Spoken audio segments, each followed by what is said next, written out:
many of my faculty were moms that brought their children, and we offered a wonderful salary, above market salary for the people, and also free childcare.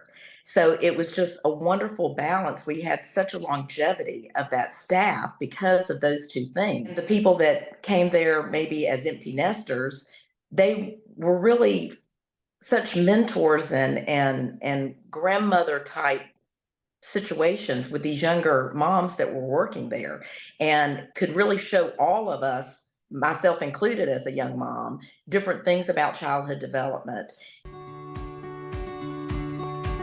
Welcome to the podcast where motherhood meets reinvention. I'm your host, Sharon Macey, and this is Mom to More. I'll be speaking with remarkable moms who have embraced the art of transformation, crafting their more by leveraging the skills they hone as stay-at-home moms. They'll share their experiences, struggles, and successes as they return to a former career, pursued a passion or hobby, or charted an entirely new path, giving you the clarity, motivation, and inspiration to help you answer the question, what do you want to do when your kids grow up? Welcome back to Mom to More. My next guest, Kay Paschal, has a really interesting mom storyline. So after taking a 2-year break from the corporate world with a 4-year-old and the birth of baby number 2, she decided it was time to, wait for it, found a private preschool in the Atlanta area. Ta-da! And it grew into 2 preschools and was a vibrant community for 25 wonderfully educational years. During this time, Kay was on the board of directors at the Georgia Child Care Association and a monthly contributor to numerous publications across Atlanta on parenting tips and trends, as well as business practices. Retiring 5 years ago, Kay, and she's not really retired, folks, Kay then wrote a book based on those articles entitled Insert Giggle Giggle, which is what we're going to do this entire episode. Laughing your way through raising kids and running a business.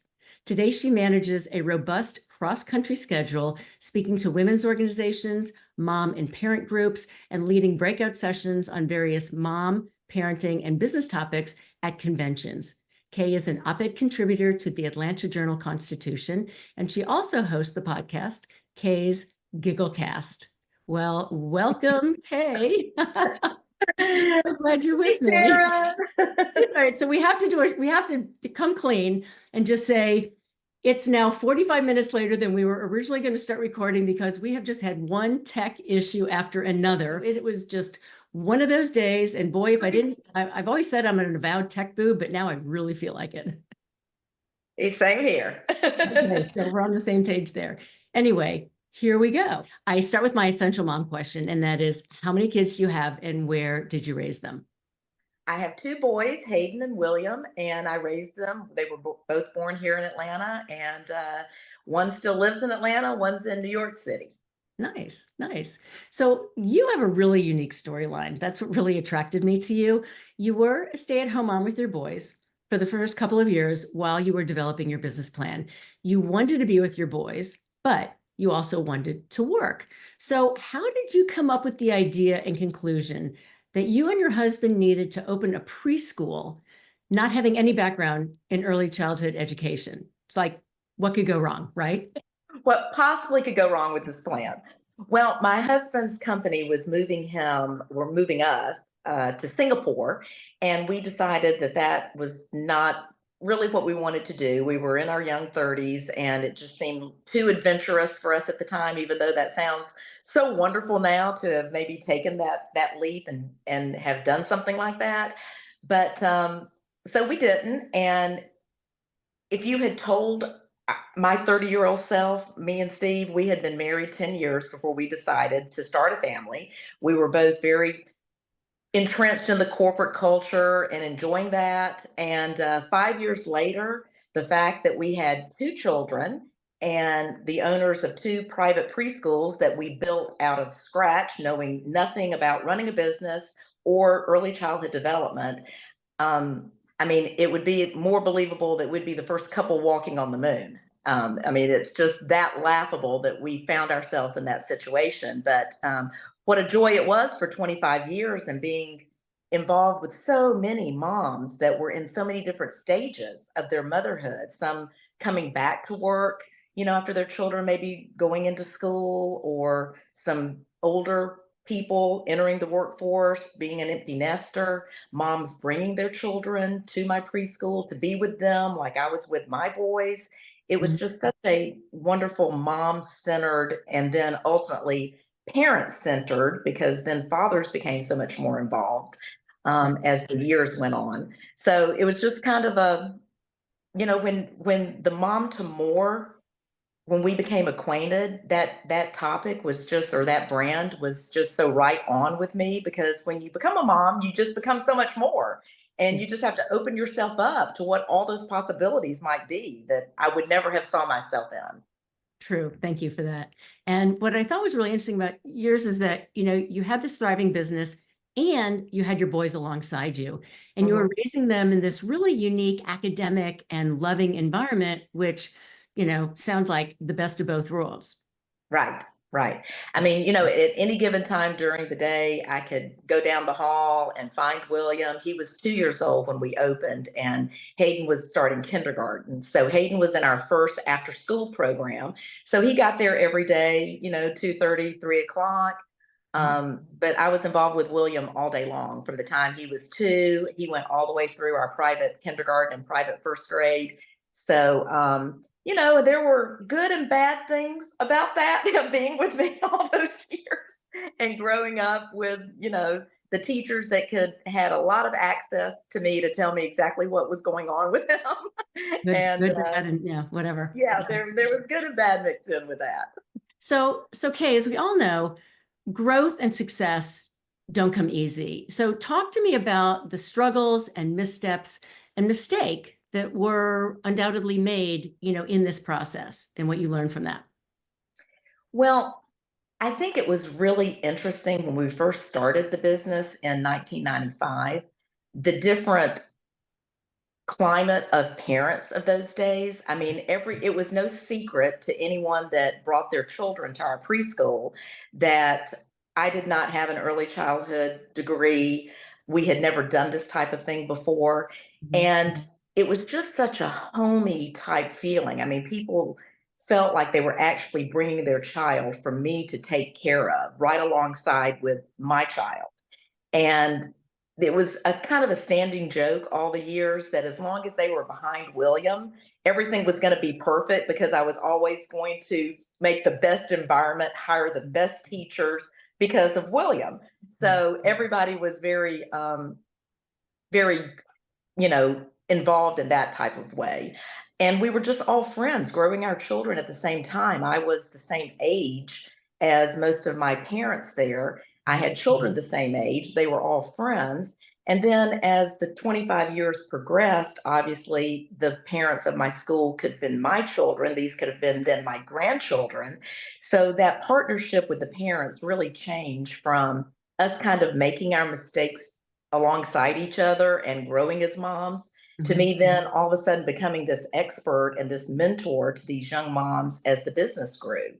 And there weren't that many mistakes made in the later years that were made in the beginning years, but the parents felt like they were making those along with me, and we were kind of growing along together. And I think that's what made the business such a success and had such a great reputation in the communities to start with.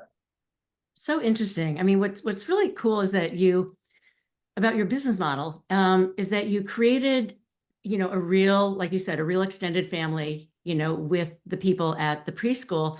And you created a space that allowed other stay-at-home moms to work and make money and still be with their kids. So it's sort of like everything all going into one big pot, and it all worked from that perspective. So to me, this is the embodiment of it takes a village to raise a child. Well, so many of my faculty were moms that brought their children, and we offered a wonderful salary, above market salary for the people, and also free childcare.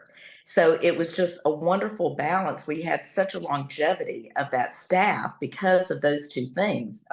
People that had children there were making a really good salary, plus the beauty of having their child grow and learn and make friends.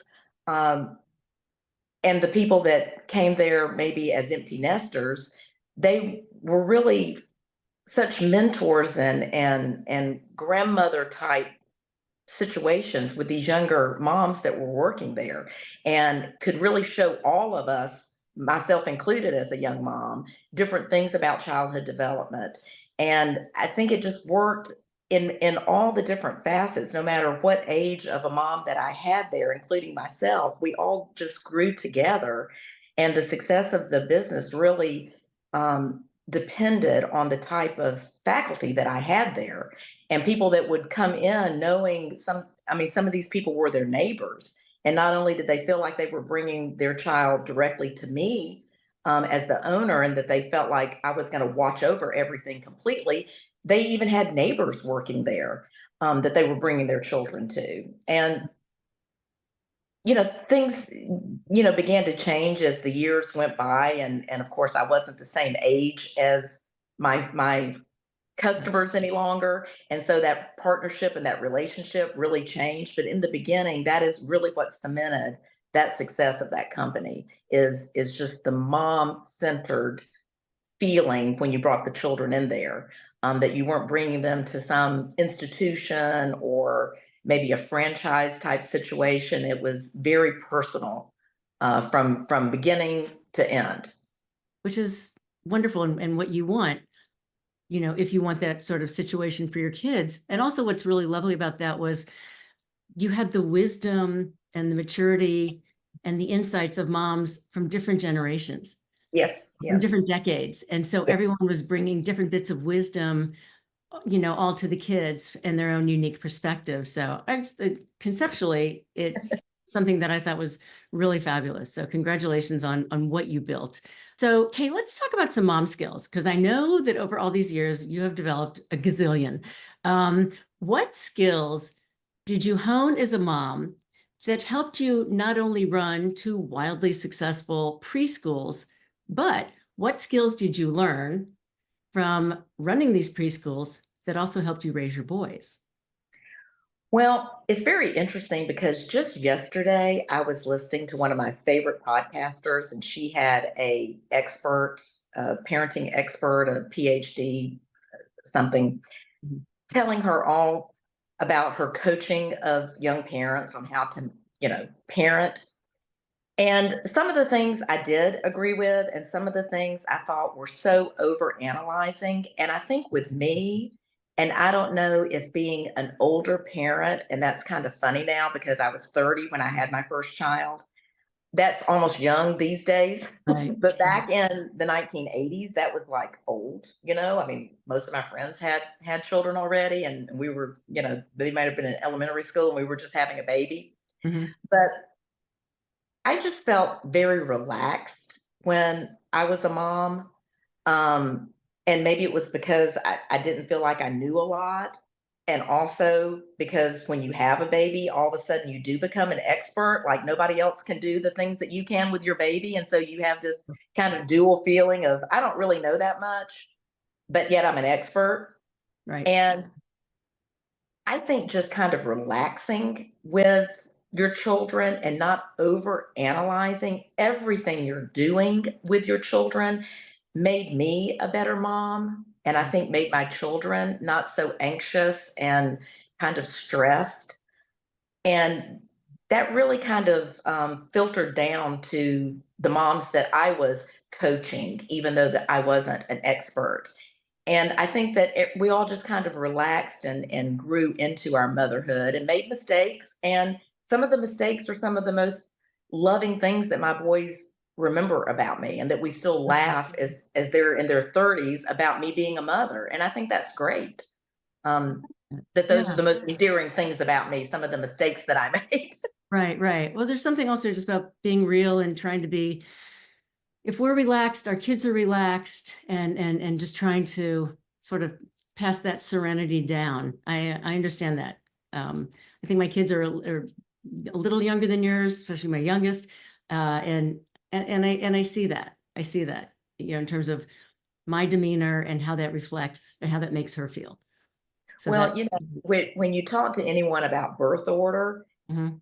they always talk about, how the first is a little bit more anxious and more, motivate, all those different things. And as you go down, no matter how many children you have, they get more relaxed and more, um, and I think that that's not just birth order. That's the journey of the parent. Mhm. You become a little bit more relaxed, and things aren't, everything that Hayden put in his mouth, I had sterilized. Right. And by the time William came along and we were building the business, I mean, Juice Cup was here, he would pick it up there and whatever. And that really reflects, I think, in your children's personality, how you are as a parent.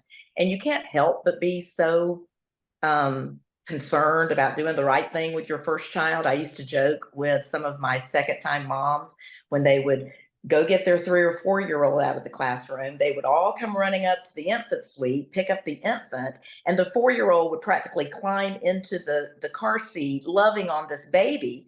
And I would say to these moms, you would have died if someone had a child would have been crawling all over your firstborn like that. But look Right. at how your second born is just loving it and everybody's giggling and enjoying it, but you aren't that relaxed with your firstborn. So those things you just kind of have to learn to kind of take a moment and relax. Yeah. You know what this reminds me of? Remember that joke that, like you said, the first child, if they had a pacifier, it fell out, you would sterilize it, give it back to them. Second Absolutely. child, you would rinse it off and give it back to them. Third, you just sort of lick it off yourself and you throw it back in their mouth. Yeah. Absolutely. So Absolutely. And you really see that come through in their ultimate personalities, I so think. interesting. So Mhm, interesting. So mhm. your book, Insert Giggle Giggle. I know oh, here it is. I have it right here. Vibrant Yay! pink, just like your personality. And so how did you come up with that title? That dovetails right into the tech problems that we had earlier. So here's a story on myself. I would type information emails to my admin staff, Mhm. and I would always put in like insert kissy face emoji or insert red dancing girl emoji or whatever. I mean, Mhm. with the word insert. And I would, this went on for a while. And finally, one of my younger admin girls, she came into my office one day and she said, you can actually insert that emoji right into the email, right? You know that, right? And I'm like, no, Like, no, I didn't I know didn't that. know. That's why I typed I in have to no idea insert. how to do that. There you go. Yeah, that's I so knew funny. you could do it in a text, but I didn't know you could do it on an email. So she Yeah. showed me. And I said, you know what? No, I'm just going to continue to do insert laughing emoji or whatever. Mhm. So when I wrote the book, a lot of the things that I thought were funny or that I had made a mistake in, or maybe I was unsure about while I was writing the book, I would just put insert giggle giggle so that people would know this is a moment where I'm not really sure what I'm saying, or y'all need to laugh along with me because this was something crazy that I did. So, Mhm. all throughout the book, that insert giggle giggle is in there Very instead of good. just an emoji. And so your various chapters, when I got the book, you had told me, how did it get so late so soon about kids graduating? How did you come up with these various topics like social media in today's workplace or our techno savvy kids, not just geeks anymore? It's essential, really. My kids are so much better at this than I am. So how did all of these topics come to you, resonate with you enough to write whole chapters about in the book? Well, for about 15 years, every single month, I wrote short articles, just the little dim articles that are around 800 words or something in numerous magazines and newspapers throughout Atlanta. And I just chose a subject maybe that was seasonal, possibly, or something that I was discussing with parents over and over. Eating issues with children, healthy eating, how to get your child to eat healthy. Do you raise your children the same? Um, the social media situation. What kind of mother are you? What is your parenting style? Do you even know what your parenting style is? And so I would write these short little articles all these years every month. And when I retired, I thought I would make a scrapbook of a lot of things throughout the years, articles that I had written, just different things. And so I started reading them. And all of a sudden, I had a lot more to say about that particular subject. So it just kind of evolved into a chapter. I just started playing around on my computer. It was, COVID. There wasn't anything else to do. And it just gave me a hobby to do. Mhm. And then I started inserting funny family stories of these particular topics, how they related to me raising Hayden and William. And it was funny because, I mean, it was like 2 weeks before the book was published that I finally got the two of them to give me their okay. I'm like, I've put all these stories about these certain things that I want to talk about you guys. And if you don't read it, I've been telling you, I've been feeding you this information. Don't yell when it gets published and didn't want that story to be told. Mom, what did you Yeah. do? Yes, exactly. They had right of So, first refusal, so yeah. Okay. so I think that like when I was a young mom with the preschool, Mhm. the book has, you know, been somewhat successful and has been interesting to talk about in all these speaking engagements that I have, because I really show how much I learned being a mom and how all the advice that I gave all of those years to thousands of families, it's so easy to give advice. It's much harder to take it. Mhm. And, it's always clear what everybody else should be doing in any given situation. And in this book, I really showed this is the good advice that I gave all these years to thousands of parents over the same things over and over again. And I didn't always take my own advice. And Right. you know what? It was okay. It was okay. My Right. boys turned out great. Those were some of the funniest parts of the book is when I'm giving all this great advice. And then I'm like, and then this is what happened with me when I didn't take this advice. And it's Mhm. okay. And you learn from it. You learn from it. Yeah. Yeah. So you have had numerous reinventions. Do you even have any idea what number you're on right now? No, No. no. Okay. So it's like numerous reinventions. I've been everything from in the corporate world to a real estate agent, Mary Kay Cosmetics, everything, an aerobic instructor. Oh, They've so all been many. great. They've all been Right. great. Right. And so now you're present. Well, actually, two things. If someone had said to you 5 years ago, or 10 years ago, you're going to have a book 5 or 10 years from now, you would have said, Oh, absolutely not. right. Absolutely not. And one of my dearest friends, she's in the book quite a bit. She was helping me at one of the larger conventions that I've been at, and it was just a whirlwind. I mean, it was people coming up, talking, selling the book, answering questions, whatever. And she's like, "Wow, I mean, you're supposed to be retired. I mean, why are you working so hard? I mean, it's like you're having to pay the mortgage on the sale of this book." Right.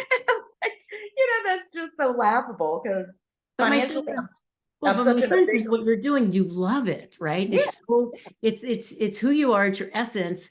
You could argue that forget corporate K and this is who you are. So mhm. that's coming across loud and clear. And you have a super busy schedule, right? Where you just speak all over the country. And to tell my listeners just some of the things that you're speaking on. Well, most of the time I meet with the leadership of whatever organization that I'm talking with, and I gift them a book because I just love doing that. And they normally pick out a topic for me to talk about, something that either complements other speakers that they've had or something that maybe their moms have spoken about. And I've spoken a lot also about just women issues. Do you have it all? What does it mean to be a strong woman? Who Mhm. tells us who has it all? I think I've got a great life. Somebody else may think it's very mediocre. Mhm. Who's to say? So some things have dovetailed away from being strictly about parenting to just supporting women in whatever part of their parenting journey that they're in. A couple of weeks ago, it was wonderful to talk with a group of business professionals at a Rotary Club because they chose a topic from my podcast about work life balance. And I really enjoyed developing that presentation. And it got a lot of giggles and a lot of head nodding because we talked about the evolution of the corporate world that I was in to the corporate life now. And that was a lot of fun for me to do. So it's kind of gone the whole spectrum from parenting topics that all of us go through probably the exact same type of things, and I've enjoyed talking about that, to just strictly women issues to now workplace issues. So I'm really having a good time developing all these different type of speaking presentations.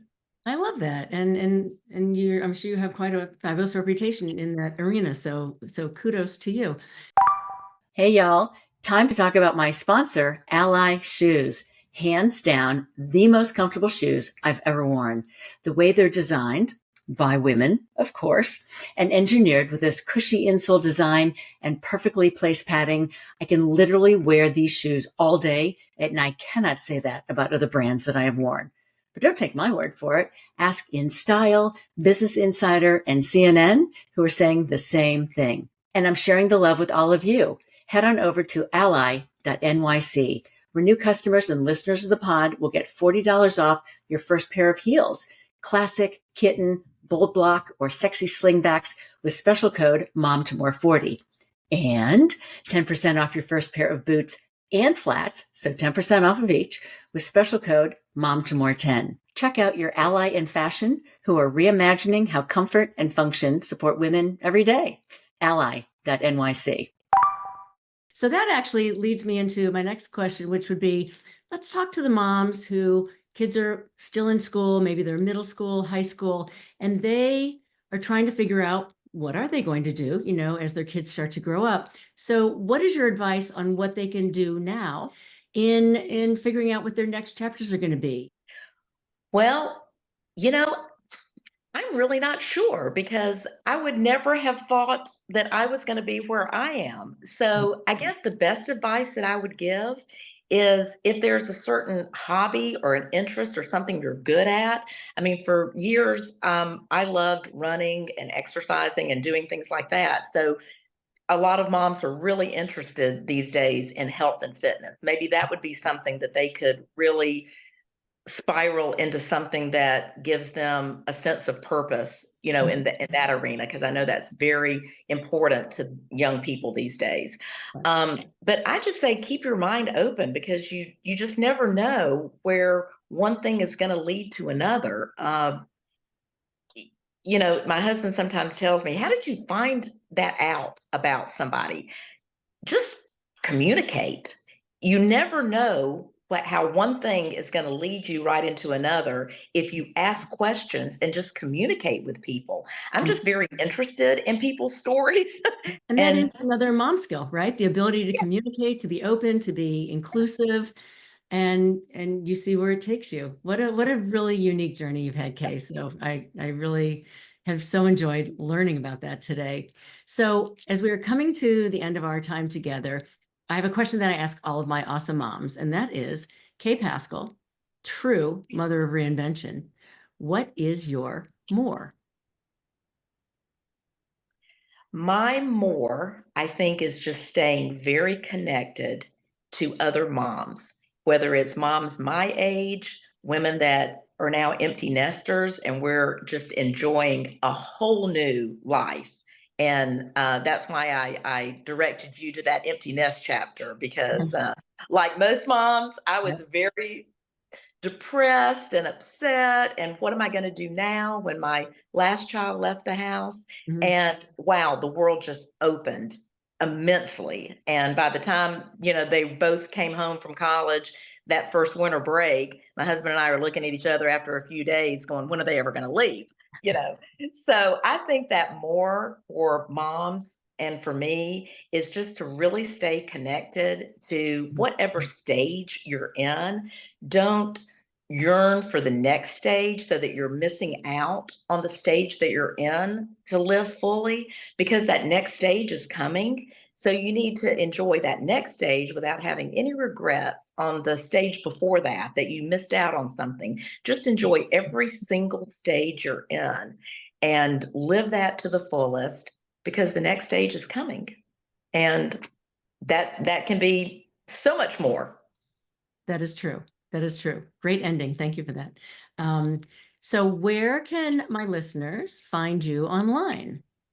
And also, if maybe they're interested in having you come and speak to a group, how would they get in touch with you for that? You could email me, insert giggle giggle at gmail.com. You can reach me on Instagram. I'm on that way more than I should be. So that's insert giggle giggle. Mm-hmm. And I have a website that I used to pay a lot of attention to, but that's kind of fallen to the wayside with all the other things that I've got going on. But there's a lot of great things on my website. There's book reviews and different things like that. Some of my favorite things that people like to get interested in. So that's insertgigglegiggle.com. So those are the 3 ways. Terrific. And where can people find your book? The Amazon. You can call me. I'll mail you one, or get in touch with me. Barnes and Noble, Walmart, Target. It's on ebook. It's everywhere. Fantastic. So we'll have some of those links up, and I could probably also include the Barnes and Noble link. So we'll do that. Well, fantastic. Thank you, Kay. This has been so fun, despite our many starts and stops today. What a classic mom. We just like power through. We're going to get this done. We're just going to keep going. Just like nothing ever happened wrong. Exactly.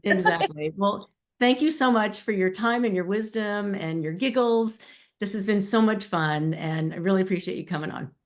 Well, Sharon, you're just doing a great thing showing moms what more can be when you become a mom. It's endless. I'd like to read a review from LA Mom of 3, who wrote, I highly recommend listening to Sharon Macey's Mom to More podcast. I have thoroughly enjoyed the podcast I've listened to, and I've also been inspired by the stories of these marvelous women. Well, thank you, LA Mom of 3. Appreciate that. Before I sign off, a quick favor. Following the Mom to More pod means you'll never miss an episode, and it really helps the show to grow.